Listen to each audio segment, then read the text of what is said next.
New year, same scams. Even though we are now in 2022, romance scammers in general keep to the same scripts or dating formats as they call them. When a new year rolls around, most scammers and groups run by scammers make a pact to collect more money from victims than previous years. It's almost a game to see how much more they can get.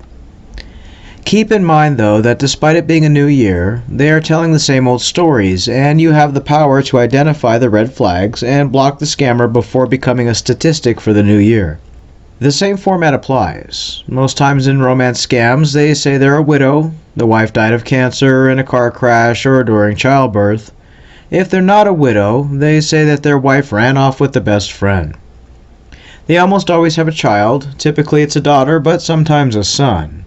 The child is away at boarding school with a nanny or with a sister or grandparent.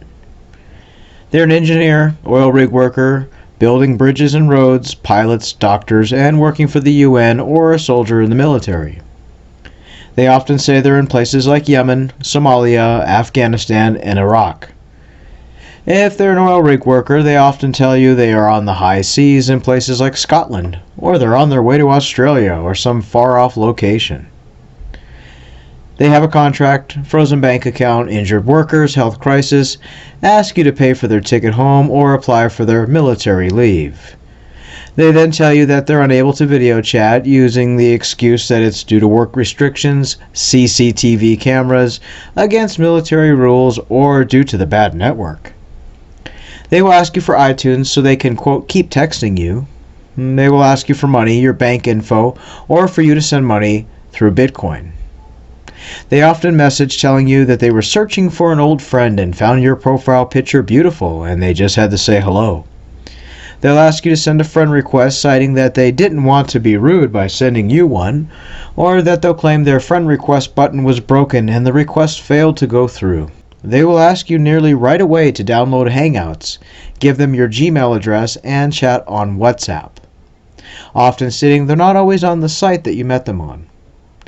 These are a few typical dating format red flags. They haven't changed in a decade. The excuses and stories generally remain the same, with the exception of Bitcoin now replacing Western Union as a way for them to get their money. This time of year is when scammers make their big push to entice and romance new victims. Be alert to the red flags and never be afraid to block someone who just doesn't seem legit. Remember, these are just a few red flags and dating format lines scammers use, and there are many others. But when in doubt, if someone asks you for gift cards, money, your personal details such as your passport, ID, bank login info, or for you to send Bitcoin, block them. It will always be a scammer. Welcome in the new year by knowing what to look out for and keeping yourself, your heart, and your money safe.